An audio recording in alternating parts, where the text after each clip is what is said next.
բարև ձեզ, շնորհակալ ենք, որ եկաք տաղավար, ավանդույթը չխախտելով ամեն երկուշաբթի այս ժամերին ձեր խոսք եք փոխանցում մեր լսարանին։ Եվ այսպես, գանք անցած շաբաթ տեղ ունեցածից, մասնավորապես 3, ձեր հետևում այս լուսանկարն է, ցուցիչ այն մասին, թե ինչպես խայտառակվեց այս իշխանությունը, ինչպես մեր զրուցակիցներից պարոն Մարգարյանն է ասում, ժամանակավորապես օկուպացված Հովանավանքում իրենք ուղղակի ձախողվեցին, երեք ինչ տեղի ունեցավ Հովանավանքում, համեցեք։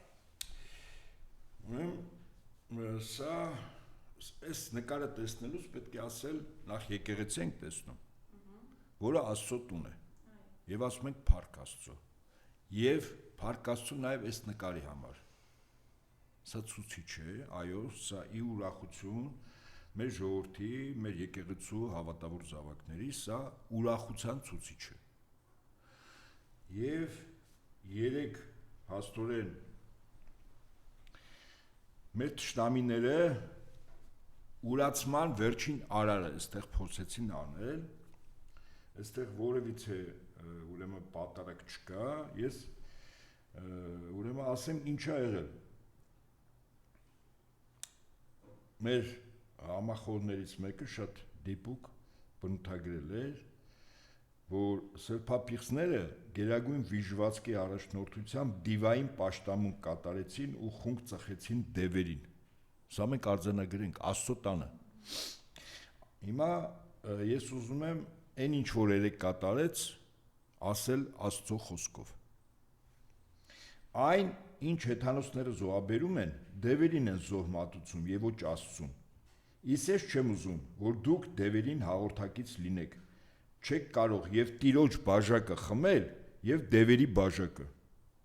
Չեք կարող հաղորդվել եւ Տիրոջ սեղանից եւ դևերի սեղանից։ Այսի 1 Կորինթացիների 10:20-ից 21-ն է ասում։ Սա Աստծո խոսքով։ Հիմա ինչ վերաբերվում է ուրեմն տեկասներին, ինչեր 3 տեղի ունենում։ Ուրեմն ես գնահատեմ, դե ասում է տգիտությունը չափ ու սահման սրանց մոտ չի ճանաչում։ Եվ ինչ է ասում Հայկական ժամանակ թերթը։ Ինչպես ասում են բռնվեք, որ չընկնեք։ Պարզում է եկեղեցու ներսում դևերին ծառայություն մատուցող անձինք, որոնք նկարագրում են, որ իբր իրենք գնացել են պատարակի, Հայկական ժամանակը, որը ընտանեկան թերթոն է, դեղին մամուլ, դրամ շորթելու նախկին միջոցն է եղել Փաշինյանի, ինչ է ասում Հայկական ժամանակը։ Շատ տիպական, շատ բնութագրական։ Պարզում է մարդիկ գնում են պատարակի, որպեսզի պատարակ լսեն եւ ոչ թե պատարակին մասնակցեն։ Եվ Հայկական ժամանակը ասում է. Հովանավանքի եկեղեցու ներսում խիստ մարդաշատ է։ Քաղաքացիները պատարակ են լսում նաեւ եկեղեցու դռների մոտ ու դրսում։ Ու վերջ, այս սրանով ամեն ինչ ասվել է։ Այն որ դևերին սրանք խունկ ծխեցին ու պաշտամունք կատարեցին, սա Տիրոջ խոսքով է ասվում, որտեվ դա Աստծո տունն է, այդ տարածքը մեր մայրաթորի սեփականությունն է, որի վերաբերյալ Փաշինյանը օրեր առաջ ստում էր, կեղծում էր պատմամշակութային պետության սեփականություն եւ այլն, էլի։ Սրա հայրը ստության հայրն է, սատանան է։ Ասում են սուտը Հայաստանի Հանրապետություն, որ գալիս է, ուզում է սահմաններից ներս մտնի, ասում է, չէ, ասում է,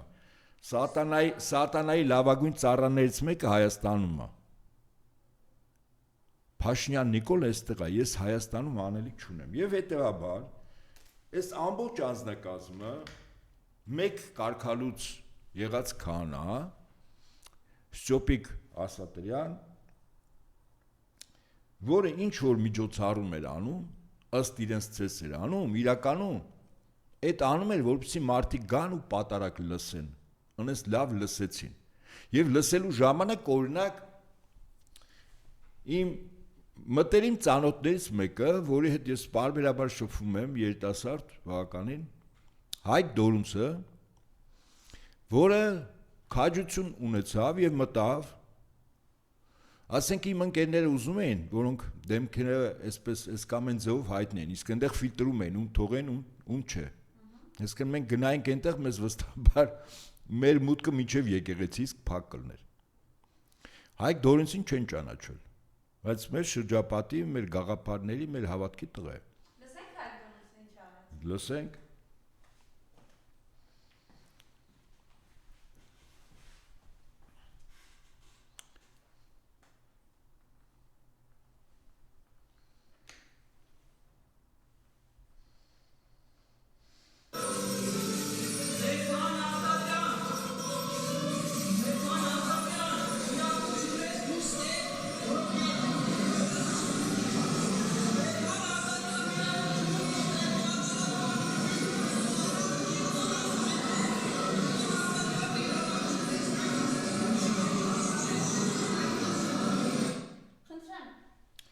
Դե Հայկ Դորունց արեց այն ինչ որ կաներ քրիստոնյա հայ երիտասարդը։ Եվ հետաքրքիր է, որ դրանից առաջ Ստյոպիկ Ասատրյանը բերանը բացելու ու փակելու, այսինքն խոսքի իրավունքի մասն է խոսում, եւ ինչպես ասում են, խիստ գովերգում է Փաշինյանին, որը տվել է մարդկանց խոսելու իրավունք։ Մեկ էլ ոչ ավել, ոչ պակաս, մի քանի րոպե հետո Փաշինյանի թիկնախմբի ծառայողները ուղակի ամենակոշտ ձևերով մեթոդներով այնտեղ ձեռքով որ սխմում են քներակն են սխմում, բերան են ամուր փակում, ցավ են պատճառում ահավոր, այդ եւ դուրս են անում Հայկ Դորունցին։ Բայց շարունակությունը սա։ Երբ հաղորդությունա, որի իրավունքը չունի, որտեվ կարգալուց է, սույն անձնավորությունը երբ հարցնում են, ասում են կարգալուց։ Եղբայր, բայց քեզ ով է օծել։ Այսինքն դու կարգալուծի օծությունը եւ քահանայական անունը ընդունում ես, Տեր արա։ Կարգալուծի այլ որոշումը չես ընդունում։ Այսինքն Ստյոպիկ Ասատրյանը պանյատկեքով է առաջնորդվում։ Բայց այստեղ ես ավարտեմ այս բանի եւ հետո Ստյոպիկի մասին անպայման մի երկու բառ կասեմ, էլի։ Ուրեմն ովքեր էին այդտեղ։ Այդ պատարակը լսելու, իրանց համար սիմֆոնիկ երաժշտության բաներ, փառատոներ, կամ էլ եկել էին կրթվելու եկեղեցում։ Զուգընկերը դալիչներ մա կրթում, մի կրթված էլ եկել էր։ Արևիկ Բլեջյանց, որը Աստծո ժողովուրդ աղանդի հետևորդը։ Սա աղանդավոր է։ Հոկտեմբերի 29-ին էլ սրանց աղանդու մեծ հավաք է։ Հասցնել չեմ ասում, իմացողներ թող իմանան գնան Արևիկին ողջուններ։ Ինքն էլ ստատուսով քաղ պայմանագերի Երևանի ավականու անդամ է։ Որը ակնոցներով այո, սա աղանդավոր է։ Ես վական ուշադիր նայել եմ այդ Աստծո ժողովուրդ աղանդի էջը, ովքեր են, ինչ են, եւ այդպես շարունակ։ Այնտեղ իդեպ եթե ուշադրություն դարձնեք եւս մի պաշտոնատար անցկալ աղանդավոր, որի ամուսինը մի աղանդավորական խարիզմատ աղանդավորական կառույցի ղեկավար է։ Իսկ Սկեսարը, որը մահացել է, Հայաստանում տարբեր երկրների աղանդավորական կառույցների բացման հիմնադիր հայրն է եղել։ Խոսքս առողջապահության նախարարի մասին է, որը եկեղեցում գտնվում էր, այտենց առանց գլխաշոր լավ չէր, կարար ասենք ծովափի հագուստով գար։ Ինչ վատ է, ինչ տարբերություն։ Իր համար մեկան շենքը շենք է։ Դա Աստծո տուն չի, որտեղ իքական սերը իր համապատասխան հագուստով դիլնի։ Թող ծովափնյան զգեստով գար էլի։ Մարդիկ կնային կասեին ինչ։ Եվ ուրեմն այս երկու աղանդավորը ովքեր, մեկ էլ մի հայտնի արվամոլ կա, որը Փաշինյանի եւ Փաշինյանի քաղաքական խմբակի սրտի արվամոլն է։ Երևի ցերեկները զբաղվում են քաղաքականությամբ, երեկոյան սեղանի վրա, իսկ գիշերը սեղանի տակը, եւ այդպես շարունակ։ Հայտնի Ռոմաշկան գրգռված եկել էր Ռոմաշկան։ Հիմա տեսնենք ելով կար այնտեղ։ Պարոն Աբրեցյան, դա էլ են անձը չի, որ ուղիղ եթերը մտա եւ ասում էր արցախցիները մերը մա։ Այո։ Գալու է քարերը հավաքելու ժամանակը։ Գալու է։ Եթե իրենց թվում է, որ Աստծո հետ կարելի է տուն-տունիկ խաղալ, հա, Աստծուն ձեռնոցն էլ, իրենք խիստ սխալվում են։ Հետո այնտեղ մի քանի մարզպետ, մի քանի քաղաքապետ, այն Դիլիջանի բանն էլ քաղաքապետ անձնել, ունես խոսած ինձ թվաց, թե զոնից արդեն 8-աթևը ուսերին դաջած, ծնկներին դաջած նոր դուրս է եկե։ Կնքվել է ու դուրս է եկե։ Այդ ինչ վախեցած էր այդ հարիֆը։ Իքական սերի լրագրողները հանգիստ հարց են տալիս, էս ինքնա գրգռումի, վախերի մեջ, բա, էսպես էլ է, բա, լմի հատ։ Հա, էլով կար, մի հատ տակտիկական հաղթող էլ կար։ Այս խելոքին, որ հարց էին տալիս, դե ինքը գիտի, ասենք, որ ինքը շատ վատ բաներ արել եւ որի համար պատասխան է տալու։ Մի հավաբուն էին տվել Ամերիկայում իր ծառայությունների համար, հետո այդ հավաբունը ոնց որ չափերով էլի հավաբուն, սեփական։ Հետո ոնց որ գոմի էին վերածել, մեծացվել էին։ Երևի էսի նկատի ունի, որ այդ գոմից նորմալ տուն տեղա փոխվի, որտեվ երեք եկել էր։ Վերջում իրան հարց տվեցին, լրագրողը վերջին հաշվով լրեց, հետո սկսեց հրհրալ։ Այսինքն հարցեր շատ տեղին եւ դիպուկ, այսինքն ինքը չի կարող կեղծել, ոնց որ պրոֆեսիոնալ Նիկոլն է կեղծում, ով կար։ Այս Հովանավանքից ոչ շատ հեռու մի հատ բոզանոց կա, Պոռնակատուն։ Ուրեմն այս բոզանոցում ստրիպ մենեջեր էր մեկը աշխատում։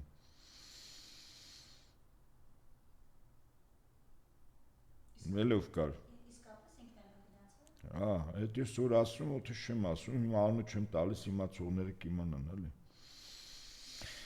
Լավ, ինչև է, դե դևերին ով պիտի գնա, ինչպես ասում են, բան մատուցի, հա, խունկ ծխա դևերին, պաշտամունք կատարի, սրանք։ Եվ ի ուրախություն մեր ժողովրդի, այդ նկարը որ դրել եք, շատ հետաքրքիր եւ ճիշտ ցուցիչ է, բայց ամբողջ հարցն է, որ եւ շատերը եւ այդ թվում նաեւ ես գնահատում ենք, որ քաղաքական առումով վերջին հրաժեշտի արարողությունը մատուցեց քաղ պայմանագրի կարգալուց քահանան եւ ներկաները ծափերով հրաժեշտ տվեցին։ Այսպես եւ ամենավերջում ես կարծում եմ, որ իրականում երեք սկիզբ դրվեց քաղաքական առումով ԿՊ-ի վերջն էր, բայց սկիզբ դրվեց մի նոր աղանդի։ Ես այդ աղանդին անվանում եմ ուրացողների աղանդ։ Պարոն Աբրազյան, եթե դեմ չեք, մի հատ ուղղակի տեսանյութ, միջև ակնհայտ։ Հա, իդեպ գրքի Աստվածաշունչը վերցնելու մասին մի երիտասարդ եւս, այո, Համայնքական ճակատ շարժման անդամներից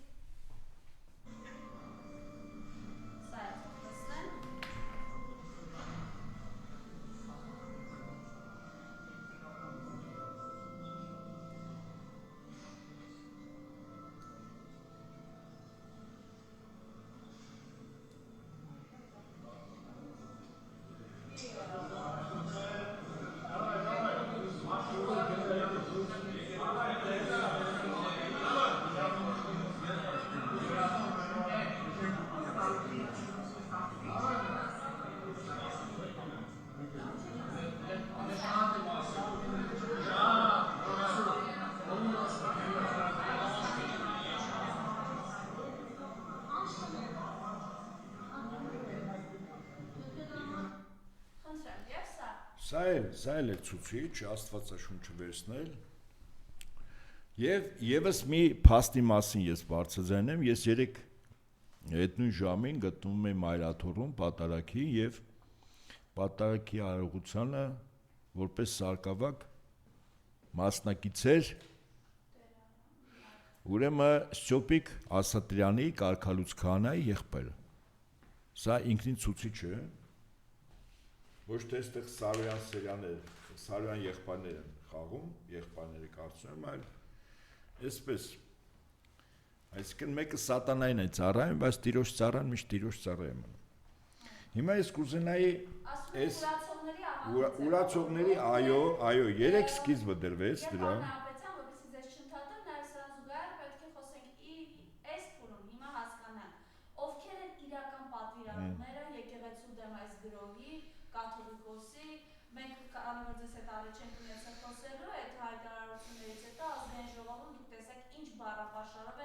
Նիկոլ Փաշինյանը խոսում վեհապարի մասին հարցեք։ Ուղղակի ամոթ էր դրանք կրկնեն։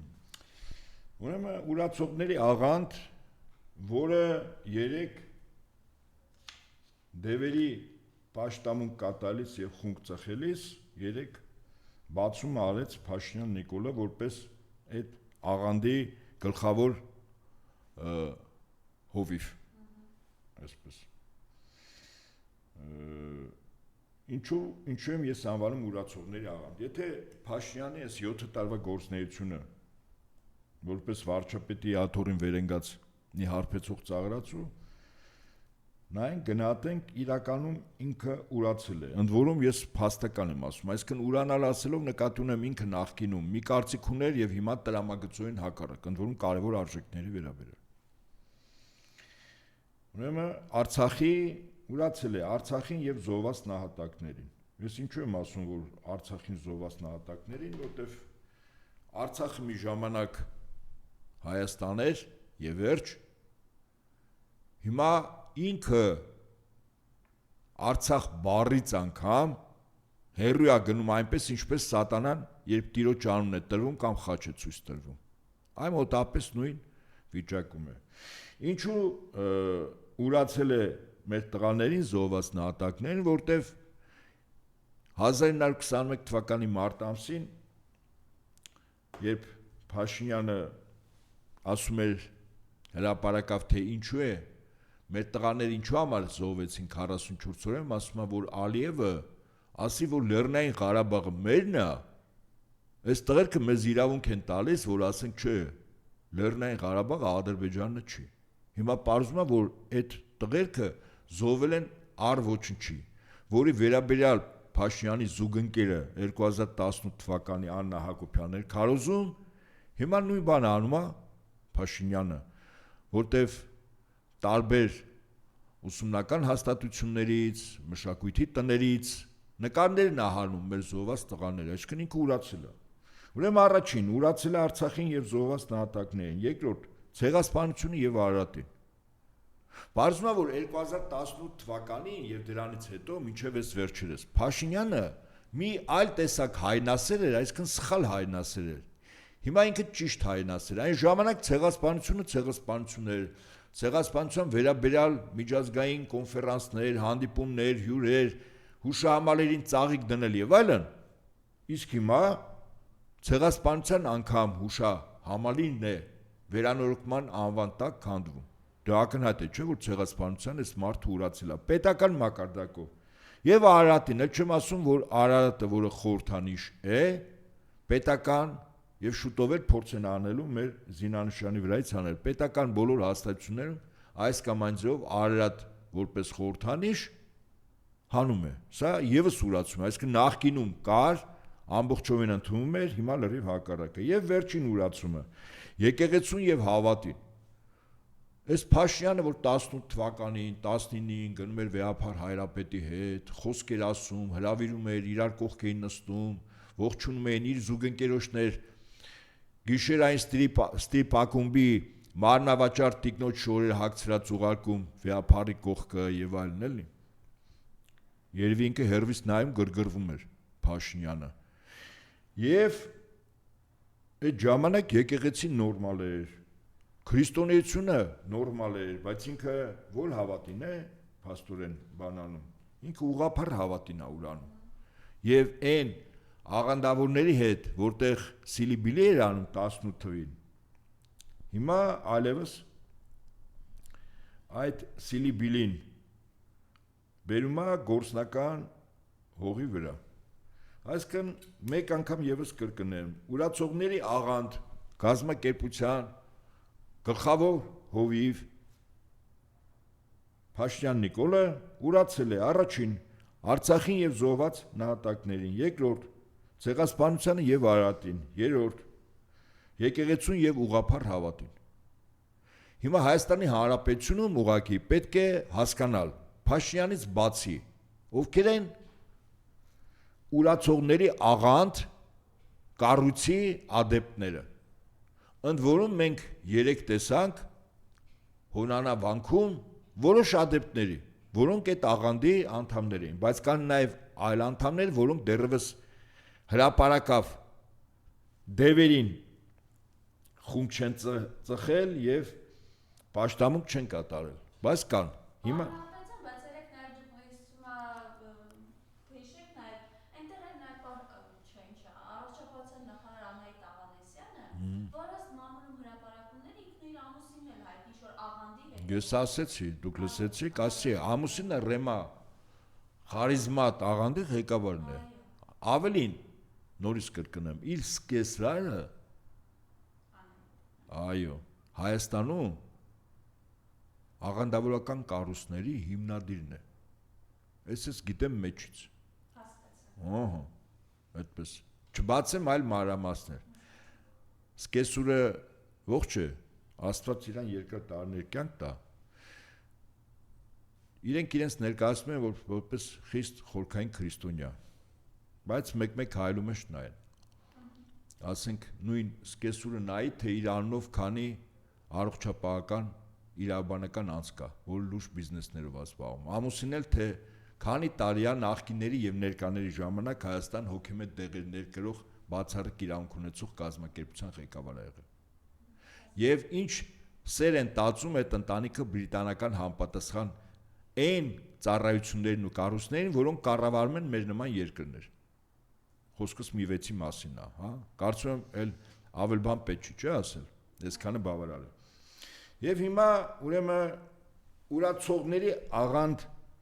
կառույցը ամսի 26-ին մեր Աստծո տան Հոնանավանքում իր մուտքի մասին հնչեցրեց։ Մեր խնդիրն է անուն առանուն, պաշտոնով, հասցեով, կենսագրությունով մեր երկրի քաղաքացիները պարտավոր են իմանալ ուրացողների աղանդ կազմակերպության անդամների, ադեպտների մասին, անդամ չասենք, որտեղ աղանդի անդամները սովորաբար ադեպտ են ասում։ Եվ կարծում եմ շուտով քարոզչական դաշտում այդ աղանդի վերաբերյալ աղանդը ինչպես կարելի է աղբանոց նետել քայլերի վերաբերյալ, կարծում եմ, որ անձիկ եւ կառույցներ որոշակի կեցված դրսևորեն։ Հիմա երկու խոսք Կարգալուց քահանայի մասին։ Շատ հետաքրքիր եւ տարօրինակ կենսագրությունն է անձը։ Անձ, որը Գարեգին II Ամենայն հայոց կաթողիկոսի ժամանակ է օծվել եւ ստացել Տեր Արամ անունը, ժամանակին 2018-ին ինքը պատրաստել իր կյանքի գնով պաշտպանել վեհափառ հայրապետի կյանքը։ Ընդունում ենք, որ ինքը հոգևորական է դարձել ոչ անձնական շահադիտական ինչ-ինչ նկրտումներից ելնելով, ընդունենք, որ ինքը դարձել է այդպիսին, որտեղ ինքը հավատացել է Աստծուն եւ պատրաստ է եղել ծառայել Աստծուն։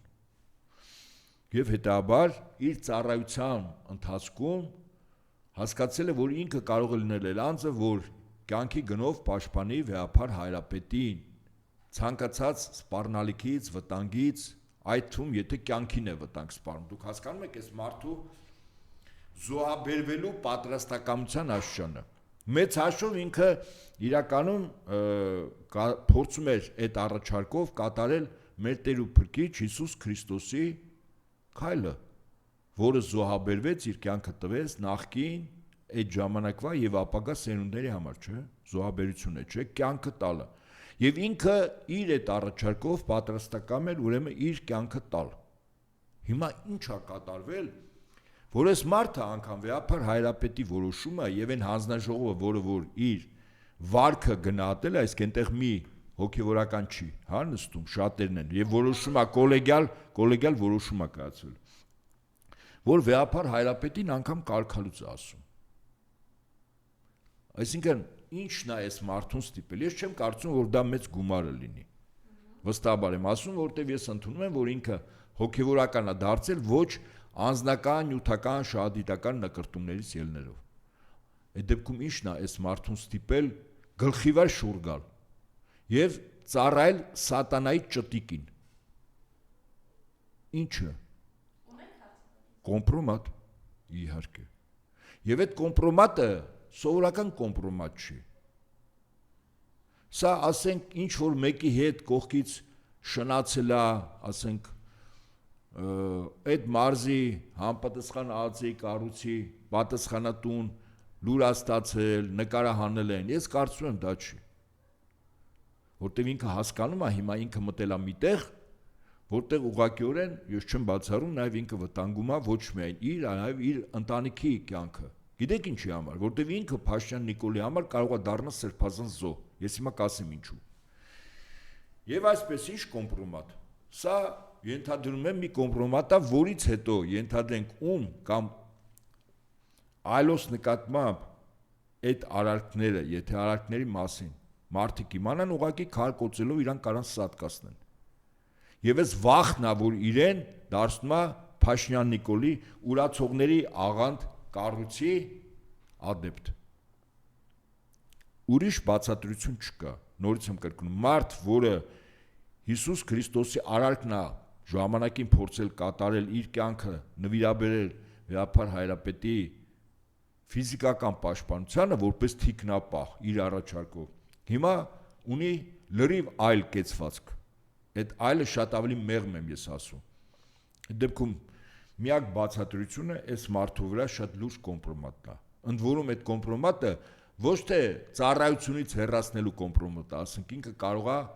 որպես քահանա այլևս չծառայի, բայց որպես մարդ իր ընտանիքի հետ ապրի շարունակի։ Այդ կոմպրոմատը իր եւ իր ընտանիքի անդամների ֆիզիկական գոյությունն է վտանգում։ Ես կարող եմ ենթադրել, թե ինքը ինչ կոմպրոմատ է իր վրա նստած։ Որտեղ ինքը վախում է, որ իրան ուղակի մարդիկ կարող է քարկոծելով սատկացնել։ Այս է պատճառը։ Հիմա գանք ովքեր են շահառուները։ Ձեր հարցը մեր եկեղեցու դեմ ովքեր են շահառուները։ Կան այդպիսին, իհարկե կան։ Ուրեմն երկու խմբի բաժանենք շահառուները։ Շահառու առաջին խումբ դա Թուրքիան է եւ Ադրբեջանը։ Ինչու։ Թուրքիան ինչով է շահառու, որ մեր եկեղեցին թուլանա, տկարանա, մասնատվի եւ այլն։ Շահառու է, որովհետեւ Թուրքիան մեր ժողովրդից ունի մի խնդիր լուծելու իր համար խիստ կարևոր եւ իր պետականության համար, իր երկրի տնտեսության համար։ Դա ցեղասպանության ճանաչումից հետո հետևանքների վերացման համար Թուրքիայի կողմից նյութական հսկական վնասներ կրելու վախն է, որ Թուրքիային ստիպում է ամեն ինչ անել, որ ցեղասպանության հարցը, ինչպես ասում են, ջրվի։ Իսկ ովքեր են պահանջատերները ցեղասպանության հետևանքների վերացման որպես պահանջատեր։ Դա Սփյուռքի հիմնականում Սփյուռքի մեր հայրենակիցներն են, որոնք ժառանգներն են ցեղասպանությունից մազապուրց եղած եւ Թուրքիայում հսկական հարստություն ունեցած հայերի։ Իսկ եթե եկեղեցին թուլանում ու տկարանում է, ինչ է կատարում Սփյուռքում։ Սփյուռքի իրական գոյության անկյունակարը հենքը, ժայռը, որի վրա Սփյուռքը կա եւ որպես հայ ինքնություն, լեզուն, հավատքը, նպատակները պաշտպանող, դա եկեղեցին է։ Կարծում ես որևէ գաղտնիք բացած չեմ լինի։ Եվ այստեղից հետևություն Թուրքիային այո ձեռք է տալիս, որ Հայաստանը պաշտոնապես հրաժարվի ցեղասպանության ճանաչումից մի կողմից, երկրորդ եկեղեցին թուլանա եւ տկարանա, որը երաշխիք կարող է դառնալ Սփյուռքում, Սփյուռքի մեր գաղթօջախների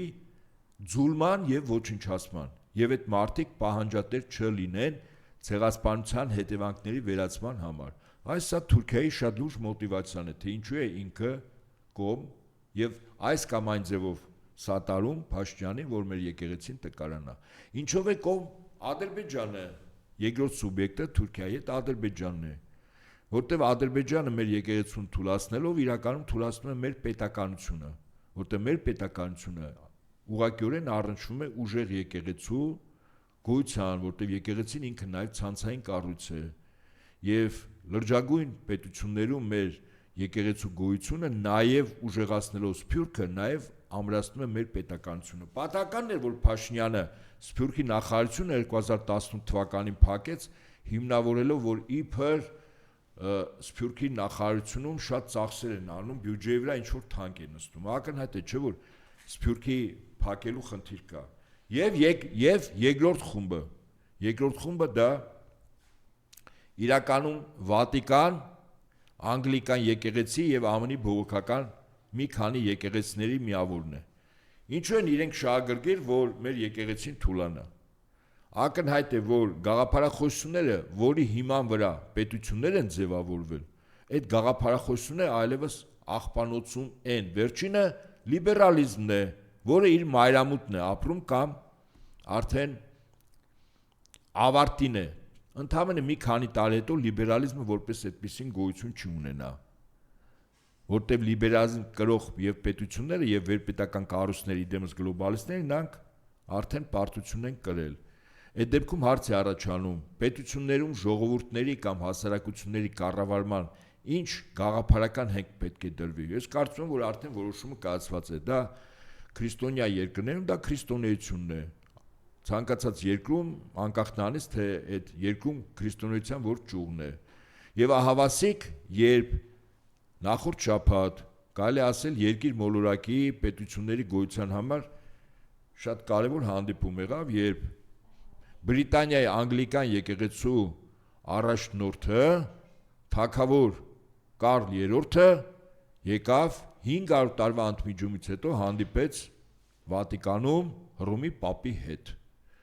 Այսինքն 500 տարի այդ երկու եկեղեցիները, մեկը անգլիկան եկեղեցու, որի գլուխը թագավորն է կամ թագուհին, եւ Հռոմի եւ կաթոլիկ եկեղեցին կամ կաթողիկե եկեղեցին, որի գլուխը Հռոմի Պապն է։ Այլևս դաշինք են կնքել, այլևս ճշնամի չեն, ավելին անգլիկան եկեղեցու գլուխ հանցացող Կարլ III թագավորը, որ նախկին արքայազն Չարլզն է, նա ունի արդեն նստած տեղ Վատիկանում։ Այդ դեպքում այդ դաշինքը ում դեմ է ուղված։ Ակնհայտ է, որ դա ուղղափառ քրիստոնյա աշխարհի դեմ է։ Հաշվի առնելով, որ Հայաստանը ուղղափառ քրիստոնյա աշխարհի սյուներից մեկն է, ակնհայտ է, որ այդ սյունը պետք է թուլացվի կամ ոչնչացվի, այնպես ինչպես իդեպ վերջին տարիներին արվեց Ուկրաինայում։ Պատահական չի, որ Ուկրաինայում ուղղափառ եկեղեցին մասնատեցին եւ այդ եկեղեցուց առայժմ ոչինչ չի մնացել։ Ահավասիկ սրանք են շահառուները, որոնք ուղղակիորեն ուզում են մեր եկեղեցու թուլացումը, մասնատումը կամ այլընտրանքային եկեղեցու ստեղծումը։ Ես սկզբունքորեն չեմ բացառում, որ Փաշինյանը հռչակի այլընտրանքային մի եկեղեցի, դեպ այսօր տեսանյութ առավոտյան նայեցի, Կիրանց գյուղի մոտ մի հին խոնարհված եկեղեցի են վերանորոգում։ Ակնհայտ է, չէ՞, ինչի համար է, այսինքն այդ շրջաններում խոնարհված եկեղեցիներ վերանորոգում, ես ասում եմ, հետո կարգալուց եղած քահանաների եւ սրբազանների հրավիրում այդ եկեղեցիներում որպես արդեն ծառայություն մատուցող լինեն։ Այսինքն այլընտրանքային ապստամբների կամ ուրացողների նոր եկեղեցի։ Ինքը մեծ հաշվով աղանդ է, որտեղ իր հիմքում քաղաքական ենթատեքստը կա, երբ որ ես ասում եի ցեղասպանություն, Արցախ զոհվածներ, բայց հոգևոր առումով ինքը այլընտրանքային փորձելու է եկեղեցի, էլի ճակերտներում եկեղեցին։ Սա է այս իրականությունը, որի մեջ մենք ապրում ենք, եւ կարծում եմ, որ այս վիճակը շտկելու փոխելու համար վստահաբար այն միակամությունը պետք է լինի հենց ուրացողների եկեղեցու դեմ կամ աղանդի եկեղեցի չասեմ, սխալ ասի, կներեք։ Ուրացողների աղանդի դեմ կոնսոլիդացիա։ Իսկ ես առավել քան համոզված ասեմ, որ մեր ժողովուրդը, որի վերաբերյալ պարբերաբար տարբեր ամբիոններից անվանարկումներ, ոչ ճիշտ գնահատականներ, մեր ժողովուրդը շատ ավելի լավն է, քան մեր մեջ իշխանությունները փորձում են սերմանել։ Եվ ընդհանրապես հավաքական առումով, եթե մի ճիգ գործադրի այդ հավաքականությունը լինի, սկզբունքորեն ուրացողների աղանդը կգնա աղբանոց, իր հետ տանելով նաև այդ աղանդի եւ առաջնորդին եւ աղանդի ադեպտներին, այսքանը։ Պարոն բայց նաև ես ուզում ես անդրադառնալ երեք հայրիկետերի տեղեկություններով շրջանառվում է երկու դավաճան, պոտենցիալ դավաճանի անուն, ում հետ Փաշինյանը ակտիվ բանակցում է եւ Առաջինը Պոլսոյի հայոց պատրիարք Սահակ arczepiskopos Մաշալյանն է, ըստ որոշ տեղեկությունների նա շատ ակտիվ համագործակցում է թուրքական հետախուզության եւ Փաշինյանի հետ, եւ երկրորդը Արևմտյան Եվրոպայի հայրապետական պատվիրակ Սուրբ Աթոռում հայ եկեղեցու ներկայացուցիչ Խաժակ arczepiskopos Պարսամյանն է։ Նա շփումներ ունի ոչ միայն կաթոլիկ եկեղեցու Փաշինյանի թիմի հետ, այլ նաեւ Ադրբեջանի հոգեվոր առաջնորդ Փաշազադեի եւ գլոբալիստների շրջանակների հետ։ Խնդրեմ։ Ես համակարծիք չեմ այդ գնահատականների, նախ որ տրվում է որպես դավաճաններ, դա ընդհանրապես խոսակցությունների մակարդակով։ Այդ նույն տրամաբանությամբ կարող ենք նաեւ այլ սրբազանների ասել, ավելին կարող ենք ասենք կաթողիկոսների ասել։ Դուք հիմա նշեցիք երկու հոգեվորականներից մեկը պատրիարք է, Պոլսու հայոց պատրիարքը։ Կարող եք նաեւ ասենք նշել Արամ ակաթողիկոսին, կարող եք նշել Երուսաղեմի մեր պատրիարքին, այլ հոգեվորականների, այդպես չի։ Սա ես չեմ բացառում, որ իշխանությունների կողմից բաց թողնված լինի այս ինֆորմացիան, ընդհանրապես սեփ խրելու համար։ Հիշում եք, երբ տասնյակ քահանաների մասին էին, չէ՞, մի քանի տասնյակ քահանա, որոնք միանային Փաշինյանին, չէ՞։ Ավասիկ մի կարգալուց քահանա եւ երկրորդը, որ առաջի օրվանից իր դրական կարծիքն էլ հայտնել կարգալուց քահանայի կեցվածքին հմեկ հերոստանգերությունում հայտնի այսպես զրույցի ժամանակ արտահայտած մտքերին։ Երեք իդեպ հոնանավանքում այդ մի քահանան էլ կար։ Եվ ավելին երկու քահանա երբ ուղարկվել էր, որ այդտեղ պատարակ մատուցել, ոստիկանները ապօրինաբար հեռացրել էին, չէին թողել։ 16 թե 18 թեմի քահանաներ կիրակյորով կանչում են քննչական մարմինների հետ ինչ որ գործողություններ անել։ Ակնհայտ է, չէ՞ որ ասում եմ եւ ելի կրկնեմ, Հայաստանում օկուպացիոն ռեժիմ է, որքան էլ մեր քաղաքական գործիչները գնահատեն, որ քաղաքական պայքար եւ այլն շատ լավ եք ասում, քաղաքական պայքար, երբ որ երկիրը օկուպացված, այ օկուպացված ռեժիմի դրսևորում է։ Կիրակյորով քահանաներին ամբողջ մի թեմ կարող են իրանց համար միևնույն է, որ այդ կիրակյորը պատարակը քահանաներ կան, ծիսական արարողություններ կան պատարակներից հետո, բոլորին կանչում են, ինչպես կիրակյորը կանչում, որովհետեւ պատարակ չէ տեղի չունենա։ Ակնհայտ է, չէ՞։ Եվ հետաբար օկուպացիոն ռեժիմի գործելավոճը ինչ որ տեղի է ունենում այստեղ։ Եվ հետաբար գնահատել, որ այս կամ այն սրբազանը, այս կամ այն Բարձրաստիճան հոգեվորականը տեխնացու է իր հետ ինտենսիվ բանակցություններ։ Իր այդ ինտենսիվ Փաշինյանի հետ բանակցումը մի հոգի, մի միավոր, սատանան։ Եվ հանձնարարական է տալիս, թե ինչ հերթական սուտը, զրպարտությունը, լուտանքը այս կամ այն անձի վրա թափի։ Գանք մյուս թեմաներին, պարոն Աբեցյան, Վարդան Ղուկասյանի դեմ նոր գործ են հարուցում, քրեական հետապնդում Ռուսաստանի հետ միութենական պետություն մտագվերաբերյալ նրա մտքերի համար։ Դե հիմա 422 հոդվածի ինքնիշխանությունից հրաժարվելուն ուղղված կոչեր։ Եվ ընդ որում, որտեղ ասում են, որ Վարդան Ղուկասյանը ինչ որ տեղեր, այս հոկտեմբեր ամսին, թե սեպտեմբեր ամսին ինչ որ տեղերում Ռուսաստան Բելարուս միությանը անդամակցելու իր կեցվածքն է դրսևորել։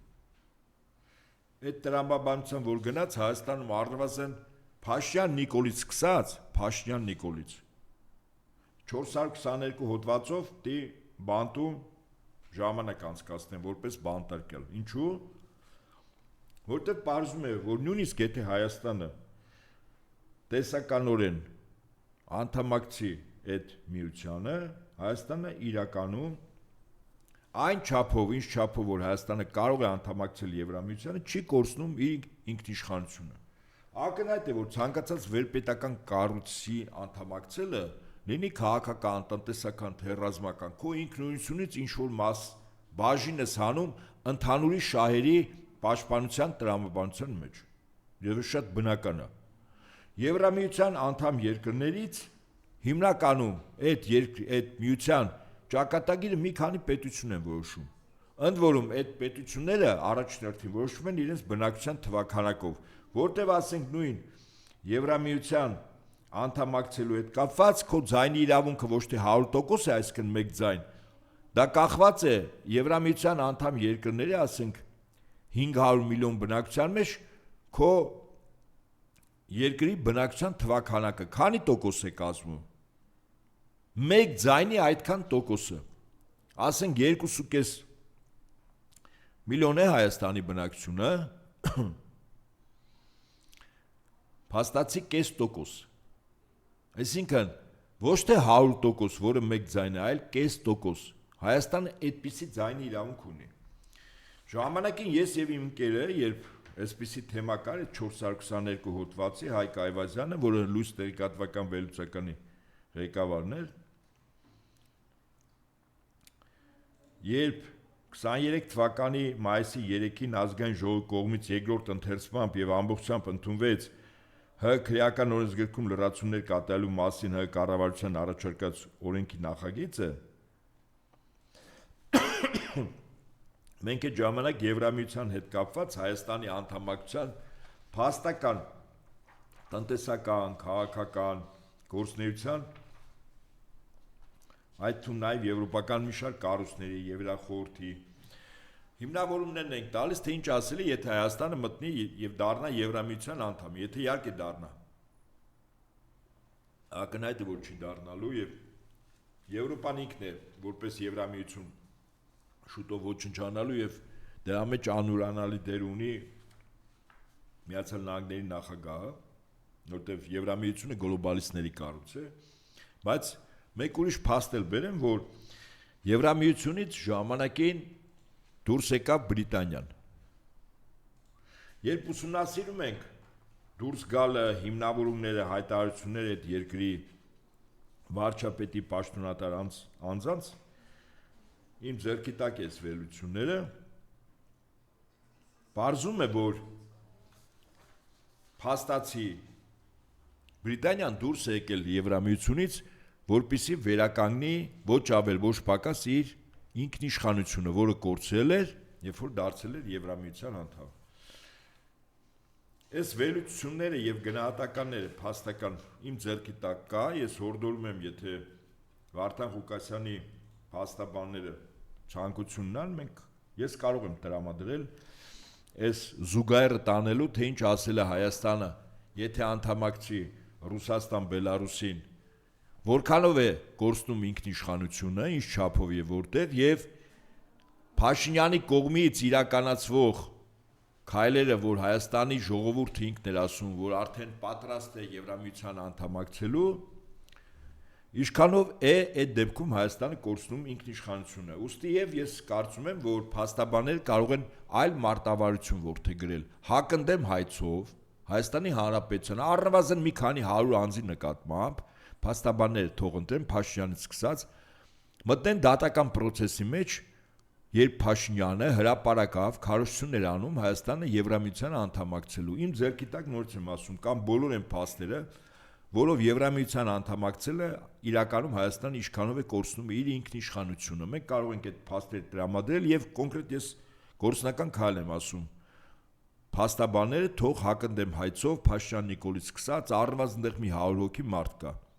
Քրեական գործեր հարուցին իրաց նման Եվրամիությանը անդամակցելու քարոզություն իրականացնելու մասով, այսքանը։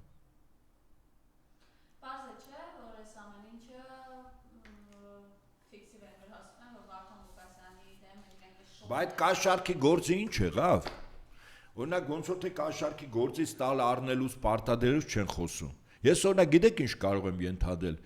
Պարզվում է, որ այդ փուչիկը որ փչել են, քանի որ Վարդան Ղուկասյանը փորձառու անձնավորություն է, կյանքի տարբեր ոլորաններով քննություն հանձնած եւ անցած մարդ է, ընդ որում չկտրված մարդ։ Կարծում եմ այն փաստերը, որ իբր Վարդան Ղուկասյանի սեղանի պիտի դնեին, լրիվ դրա հակառակ փաստերը Վարդան Ղուկասյանը ձեռքի տակ ունեցել է։ Հասկանում եք ինչ եմ ասում, այսինքն դա համար է թեման, այդ կաշառքի պահանջելու, տալու, առնելու թեման փակեցին եւ հիմա ինչ որ մի նոր փուչիկ են փչում։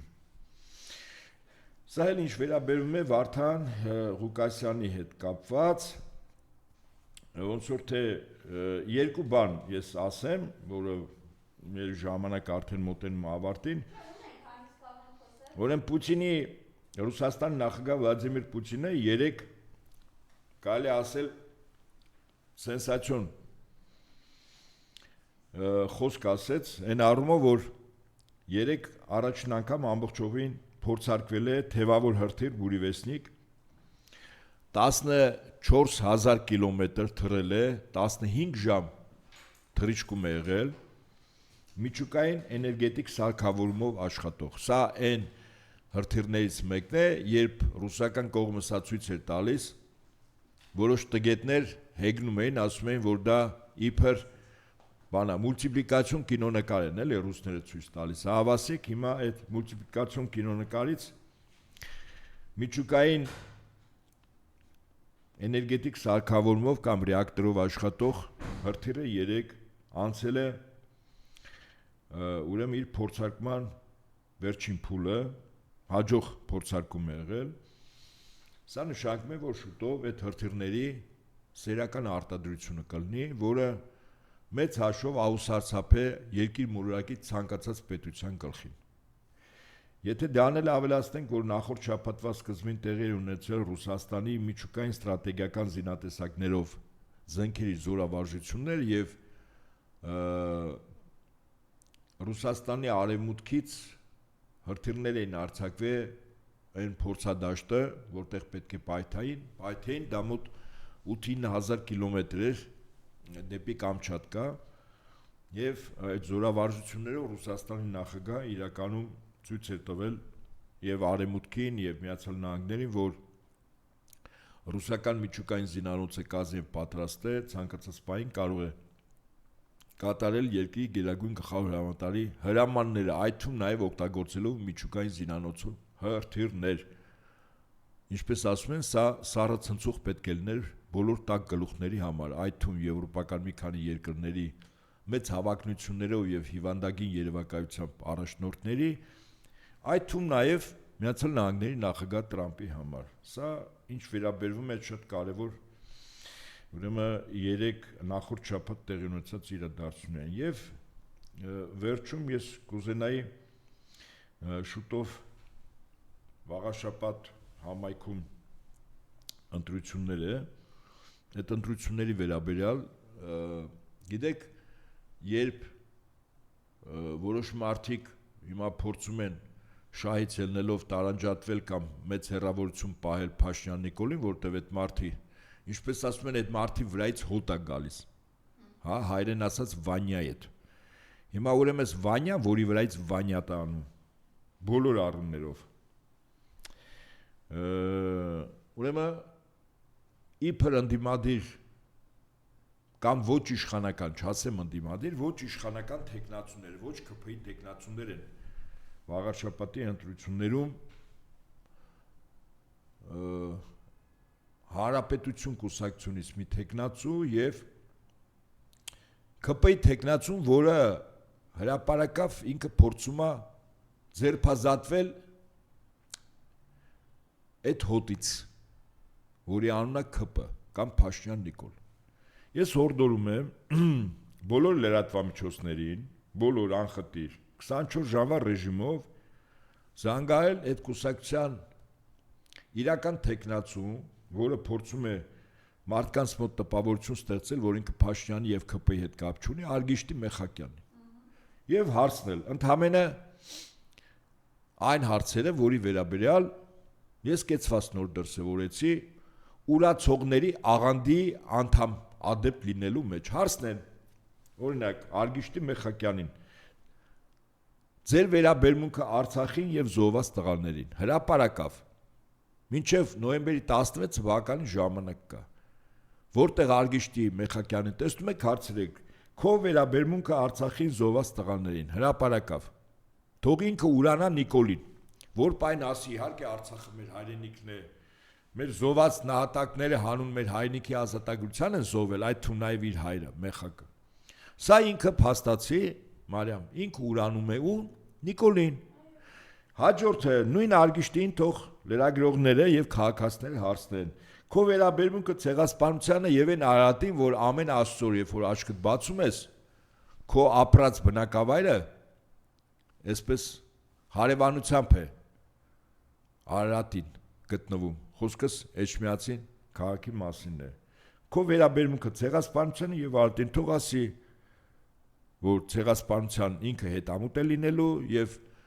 որից է ձևով, եթե ինքը ընտրվի, Արադ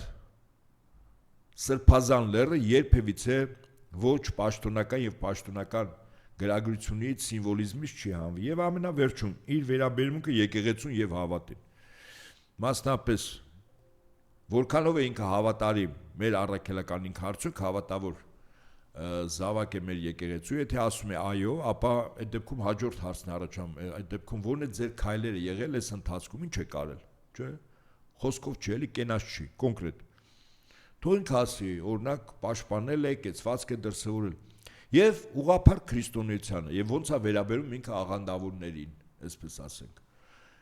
Այնպես որ այս ուրացողների աղանդի բացահայտման, ադեպտներին բացահայտման այդ հարցերը ես նոր նշեցի 3 հիմնական ուղղությունով հարցեր։ Թող լրագրողները մինչև նոյեմբերի 16-ը ամեն աստծոր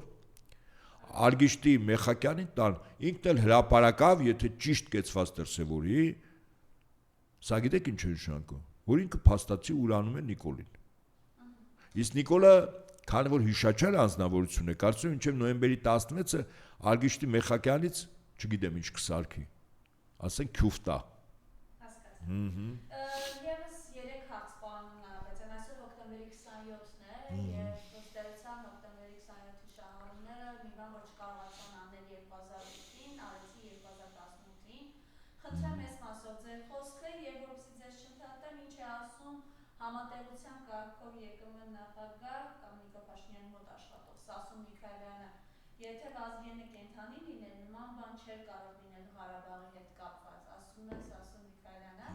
Խնդրեմ իր այս խոսքը, իսկ ինչ վերաբերում է այդ Փաշինյանի հայտարարությանը, որ Ղարաբաղը մերը չի եղել ներողություն, դե հիմա Մարտա Պահիտակ ասել է Արցախը Հայաստան է։ Ով ասում այդպես։ Սասուն Միքայելյանն է ասում, արդարացնելով շաքերտավոր Փաշինյանը։ Այսինքն Նիկոլը Պահիտակ ասել։ Այո։ Այստեղ սկսենք վերջից, հա։ Չէ, մի րոպե։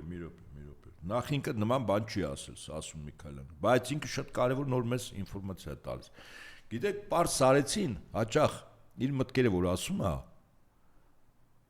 ենթատեքստով փորձ է արվում ինչ որ մեկին պաշտպանել, բայց ինքը ճշմարտությունն է ասում։ Հիմա դուք նոր կրկնեցիք, ասում է Նիկոլի Պահով ոնց է ասել Արցախ Հայաստան, չէ, կրկին։ Ասում է, դե հիմա Մարտը Պահիտակ ասել է Արցախ Վերջ, այսինքն Նիկոլ Փաշինյանը Պահիտակ ասել, ինքը շատ ճիշտ է ասում, Նիկոլը Պահիտակ ասել, այսինքն Նիկոլը 18 թվից և դրանից առաջ երբեք չի ընկալել, որ Արցախը Հայաստան է, դե համար իդեպ այդ գնահատականի համար, Սասուն Միքայելյանին շնորհակալություն, մեկ անգամ, մի վայրկյան, ինքը փաստում է որպես Փաշինյան Նիկոլի մտերիմ, չէ, ընկեր 2008-ին միասին դատապարտվել են, չէ, Սասուն Միքայելյանը եւս բանտարկություն է ստացել։ Սասուն Միքայելյանը հիմա շատ կարևոր բան է ասում։ Ասա որ Նիկոլի համար երբեք Արցախը Հայաստան չի եղել։ Եվ եթե Նիկոլը ասել է, դա ընդհանրապես կապիկություն է արել։ Ես հիմա իմ անունից եմ ասում։ Այդպիսի կապիկություն արել ինչի համար, որ Ալիևին հնարավորություն տա, որ Ալիևը աշխարհի ուժեղների հետ խոսելուց ասի, այս խեղ կատակը ինձ փակուղի է մտցնում, պարոնայք երկրների նախագահներ, ինձ այլընտրանք չի մնում, քան պատերազմը։ Բայց խորքում Փաշինյանը երբեք Արցախը Հայաստան չի ճանաչել։ Հիմա Սասուն Միքայելյանի երկրորդ միտքը Վազգեն Սարգսյանի հետ կապված, որ Վազգեն Սարգսյանը ողջ լիներ, այսպիսի օրը չենք ընկնի։ Ես համակարծիք եմ իր հետ։ Վստահաբար համակարծիք եմ։ Այսինքն Վազգեն Սարգսյանի սպանությունը հոկտեմբերի 27-ն է, արդեն 26 տարի է այդ դեպքից անցած մի քանի թիրախ, մի քանի հարցեր լուծվեց գլխատելով նոր ուժեր Կարեն Դեմիրճյանի հետ, հեղինակություն, ժողովրդի մոտ հույս, հավատ։ Ես ուղղակի ծառայության բերումով որոշակի առումով իրազեկ եմ եղել այդ ներքին խոհանոցին, մարդկանց շփվել, խոսել եւ այլն։ Եվ այն ողջավորությունը, որ կար ուրեմն շրջապատում եւ Վազգենի Սարգսյան եւ ժողովրդի եւ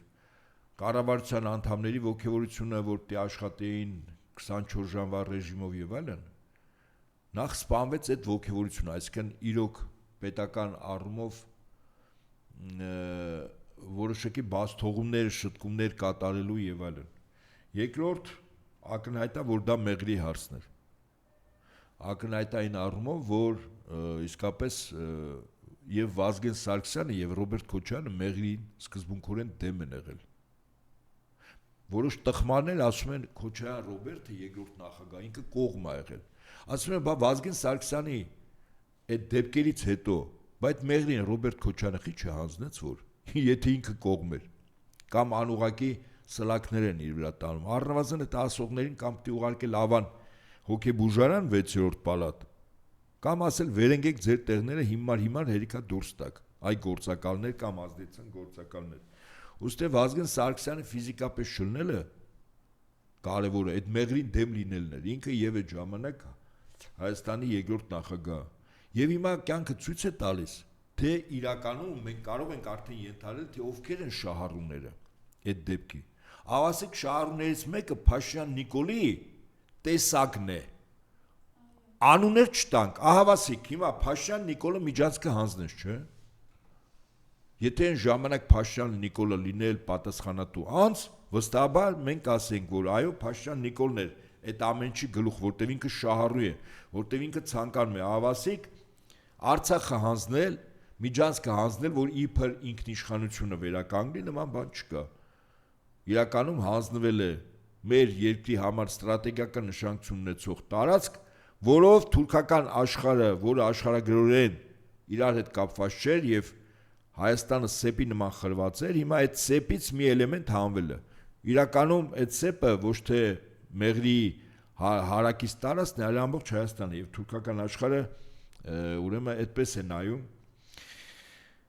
այդ միջանցքին։ Եվ ամենակարևորը Վազգեն Սարգսյանի եւ ընկերների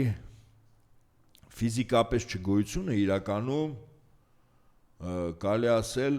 Ռուսաստանի կարևոր դաշնակից երկրի ղեկավարների գլխատեցին։ Իհարկե դրանից հետո կարծես թե շատ բաներ այդպես չփոխվեց, բայց փաստը մնում է փաստ, որ ժամանակին եւ Վազգեն Սարգսյանը եւ Կարեն Դեմիրճյանը Ռուսաստանի բարձրագույն ղեկավարության հետ խիստ մտերիմ հարաբերություններ են ունեցել։ Այո, համաձայն են ասում Միքայելյանը, որ եթե Վազգեն Սարգսյանը ողջուներ, վստահաբար նման բաներ չլինի։ Եվ ձեր առաջին հարցը խնդրում կրկնեք։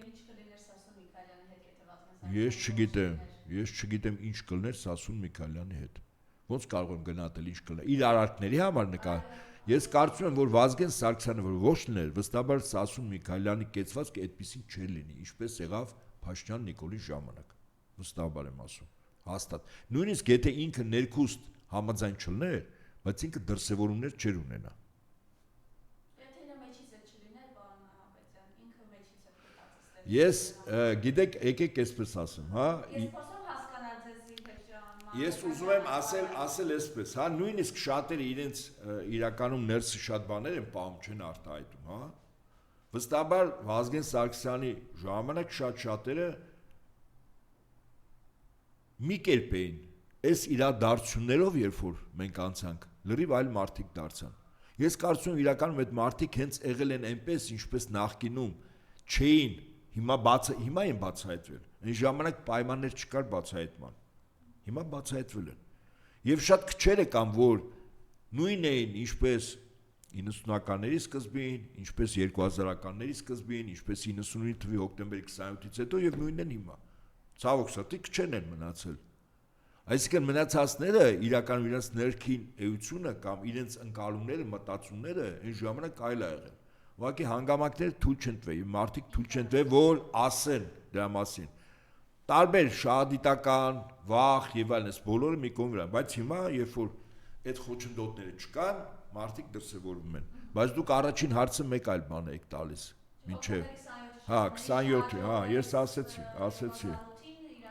Այո, 2018-ին իրականում այո, դուք ձեր գնահատականն ես համակարծիք եմ, որտեվ 18-ի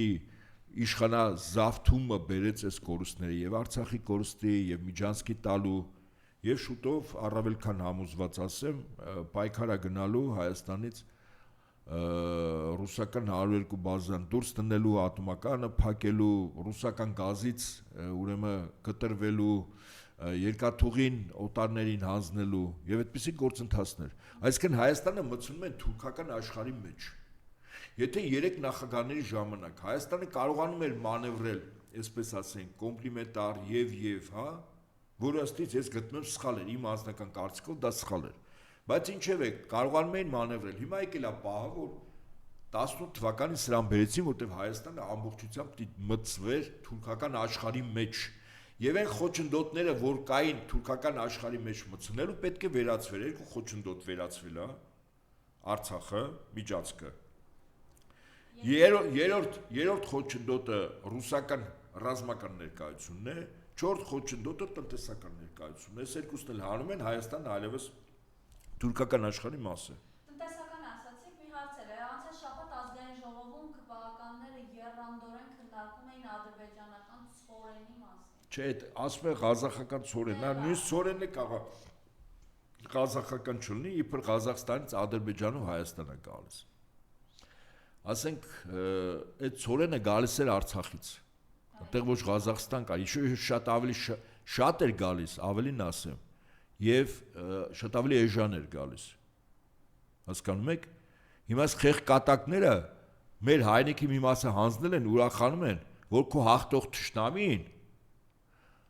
ուրեմն ողորմած է քո հանդեպ եւ իր տարածքով քեզ հաց է թույլ տալիս ուղարկել։ Իդեպ գիտեք վտանգը որն է դրա։ Երբ որ քեզ սովորացնեն մյուս տեղերից փակեն, Ադրբեջանը դրանից հետո ինքը կարող է նստացնել մեզ իր գազի եւ իր տարածքով քեզ ծնունդ մտցնելու ասեղի վրա։ Ցանկացած բան այդ ասեղը կարող է քո մարմնից հանի։ Դու լինես եւ սոմամա եւ չունենաս գազ, այսինքն չունենաս հոսանք։ Այսինքն մեզ նստացնում են ադրբեջանական ասեղի վրա։ Սա է նշանակում։ Այն հորթի հրճվանքով որ ուրախացած են, ընդհանրապես ճիշտ ժամանակները որ գա այդ բոլորին կարելի է լցնել մեքենաները կամ ինքնաթիռները ուղարկել Ադրբեջան, թող գնան հոգեհարազատ իրանց ժողովրդի տեղ ապրեն, բոլորը իրանց ընտանիքի անդամներով, ասենք մի քանի հազար հոգի պիտի լինեն, ավել չեն լինի, գնան թող ապրեն էլի։ Եվ այսօր Նիկոլ Փաշինյանը ազգային ժողովում հայտարարում է. առաջին անգամն է, երբ մենք բյուջեն քննարկում ենք Ադրբեջանի հետ հաստատված խաղաղության պայմաններում, արդեն 1 տարի 8 ամիս Հայաստանի եւ Ադրբեջանի սահմանին փոխհրաձգության հետևանքով զինվոր չի զոհվել։ Այնուհետև հայտարարությունը, որ Ադրբեջանը վերացնում է դեպի ԼՀ տարածման սահմանափակումները, պատմական իրադարձություն է։ Կարևոր է, որ ԼՀ-ն էլ համապատասխան քայլեր անի։ Իսկ ո՞րն է այդ համապատասխան քայլերը, հետաքրքիր է, իսկ ինչ պետք է անի։ Այսինքն Ադրբեջանի պահանջները համապատասխան քայլը Ադրբեջանի պահանջները կատարելն է։ Ինչ է ասում Ադրբեջանը։ 1 միլիոն նախագահ Ադրբեջան, 1 միլիոն քաղաքացու վերադարձ, ասում է, ռեպարացիա 150 միլիարդ դոլար, ասում է, կոնտրիբուցիա ասում է, թիվը չի ասում, որ կարող է 2 անգամ ավելի շատ լինի, քան ռեպարացիան։ 4000 Ադրբեջանի խաղաղ բնակչի սպանության մեջ մեղադրվող տասնյակ հազարավոր Հայաստանի քաղաքացիների նկատմամբ շուտով կարող է հարուցվեն քրեական գործեր, որից հետո Ադրբեջանը հետախուզում հայտարարի եւ Փաշինյանին ասի դե հիմա արտահանձնում ես ինձ այդ մարդկանց։ Ընդ որում դա եւ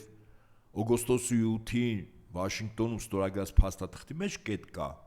4000 այդտեղ չի երևում, բայց 4000-ը երևում է Ալիևի այս տարի սեպտեմբերի 25-ին ՄԱԿ-ի գլխավոր ասամբլեայի 80-րդ նստաշրջանում իր հայտնի ելույթի մեջ Սահմանադրության փոփոխության վերաբերյալ Ալիևը որից է ձևով զիջումներ անում է, ոչ, ավելին այս Միջանցքը, որ այս խեղ կատակը արբեցող ծառայություն ասում է, որ դա Տրամպի ուղին է, Ալիևը շատ հստակ ձևակերպում է, այո, ասում է, Տրամպի ճանապարհը անցնում է մեր Զանգեզուրի Միջանցքի մեջով։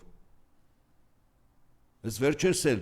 այդ հացատիկի հետ կապված Ալիևը Զանգեզուրի Միջանցք էր ասել, բայց մի հատ ծղրտոց չեղավ սրանցից։ Սա է իրականությունը, այնպես որ շատ վատ է, որ Հայաստանը նստացնում են ադրբեջանական ասեղի վրա, որտեղ Ադրբեջանը մեզանից պահանջներ ունի եւ գինա ուզելու, ասելու է հացահատիկը տալիս եմ, գազը տալիս եմ, պահանջներից կատարում ես, չես կատարում, փակում եմ, շուտով էդ են անում, ես հացահատիկն է, այլ ապրանքներ, հետո ռուսական գազը փորձեն կտրել եւ այդպես շարունակ։ Հետո Ալիևը բնականաբար որպես հաղթած պետության երկրի ղեկավար Հայաստանից կվերցնի մաքսիմում, այդ թվում նաև 1 միլիոն ադրբեջանցիների այստեղ ապրելու իրավունքը։ Այսինքն Հայաստանը կեսնել է վերցնելու այդ մարդը, խաղ ձևով։ Այնպես մեր ժողովուրդը թող հասկանա, այն հորթի հրճվանքով, որ մի քանի տասնյակ կամ 100 մարդ կողքը կանգնում են Նիկոլի, վերջում իրանց երեխեքին, թորներին, այն տարիքով պապիկներ են խոսում, մազերը սպիտակած, բան սարկու, այն մի հատ խիստ խոսք ասեն, որ կարող է լսեն, պարվա բոզերի նման, երեք մեկին լսում է այդ Նիկոլի կողքը, չէ, այդ գյուղացի մարդեր էլի, մեկը սենց մտածում հետաքրքիր է, այս կյանքում ինչ ա եղել էսի, որ այդ տարիքին հասել է, ասենք եկեղեցու վեհապար հայրապետի մասին, միլիոններից է խոսում, 2-3 անգամ ամուսնացել է ասենց բաներից, բամբասող։ Եվ այս տեսակն է, որ այսօր մեր դեմ օգտագործվում է։ Այս տեսակը ուղղակի ընդհանրապես ճիշտ ժամանակներում տնից պետք է գլուխը չաներ, որ պայն բերանը բացել sense բաներ խոսալուց իր կինը կամ տղան ուղղակի սիրով խնդրեին, որ բերանը փակեր ու վերընկներ այնտեղ, որտեղ որ մի կտոր հաց ուտի մռափի իր մնացած տարիներն էլ ապրի։ Եվ sense ներն այսօր հրապարակ ու բարձախոս են տալիս։ Դա համար վիճակը էս է։ Եվ որ 1 տարի 8 ամիս ամեն զոհ չկա։ Դա է խաղաղությունը իր չափով։ Իսկ հետաքրքիր է, որ այդ դրանից առաջ կար, այսինքն պատերազմը երբ է ավարտել, ջերմուկից հետո, գեղամբանից իշխանասարից հետո, Սև լճից հետո, հա, այն ժամանակ չէին ասում։ Բայց ես ուրիշ բան ասեմ, հələ զոհերի թիվը թող նայեն։ Այդ մի տարի 8 ամիս ինչքան զոհ են տվել։ Բայց թե հակառակորդը չի կրակում, այդ չի նշանակում, որ չի էլ կրակելու։ Այս հարբեցող ծաղրացուն մտածում է, որ եթե մի տարի 8 ամիս ես խաղաղություն եմ վաստակել, ուրեմն դա հավերժ խաղաղություն է։ Ես Իսրայելի եւ Գազայի հատվածի մասին ընդամենը բերեմ փաստ, այս ամսվա, հոկտեմբեր ամսվա։ Հոկտեմբերի 10-ին Եգիպտոսի Շարմ el-Շեյխ քաղաքում Միացյալ Նահանգների, Թուրքիայի, Եգիպտոսի եւ Կատարի ղեկավարների միջնորդությամբ ստորագրվում է հրադադարի ռեժիմ։ Ընդ որում մեզ մոտ խաղաղություն չի։ Մեզ մոտ հրադադարի ռեժիմ է ստորագրվել։ Պատերազմը մեզ մոտ չի կանգնել։ Եվ օգոստոսի 10-ին ստորագրվում է մի փաստաթուղթ, որով փոխանակում գերիների պատանդարու մարդկանց Համասի եւ Իսրայելի, որից հետո գործընթացներ էլի։ Հոկտեմբերի 13-ին ստորագրած փաստաթուղթը ուժի մեջ է մտնում։ Եվ ընդամենը 6 օր հետո հոկտեմբերի 19-ին 120 ավիառումբ ծանր մեծ լիսկով Իսրայելը թափում է Գազայի հատվածի բնակիչների գլխին։ Էս էլ ստորագրված հրադադարի ռեժիմի երաշխիքները։ Առավել եւս, որ գլոբալիստները փորձում են չհանձնել իշխանությունը։ Միացյալ Նահանգների նախագահի այնուամենայնիվ փորձում են ընդդիմանալ։ Իսկ ինչ հնարավորություններ ունեն իրավիճակի մեջ որոշակի առումով, որակական առումով փոփոխություն մտցնելուց կարծում եմ Ռուսաստան դեմ 2-րդ, 3-րդ, 4-րդ ճակատներ բացելն է։ Ընդ որում, եթե երկրորդ ճակատը հիմա առավել հավանական համարվում էր Մոլդավիայի Մերձդնեստրի Մոլդավական Հանրապետության 400,000 բնակչության նկատմամբ ինչ-որ գործողությունները, հետո շրջափակման մեջ գտնող Կալինինգրադի մարզի 3.5 միլիոն բնակչության, ապա ուղղություններից մեկը, որտեղ կարող են ճակատ բացել, հարավային Կովկասն է, ընդ որում հայ-ադրբեջանական ռազմական բախման հետևանքով։ Այդ ժամանակից հետաքրքիր Ալեն Սիմոնյանին եւ Փաշյան Նիկոլին են հարցնելու, ասեն տղեր, քանի որ դուք ասել եք, որ կռիվ չի լինում, մի բան արեք էլի, մենք մեր խոսքը պետք է կատարենք, դուք էլ ձեր ժողովրդին մի կերպ խաբեք, ասեք դե չստացվեց։ Կարծում եմ այսքանը եւ սրանց խոսքերին մի տարի 8 ամիս կռիվ չի եղել եւ այլն, այս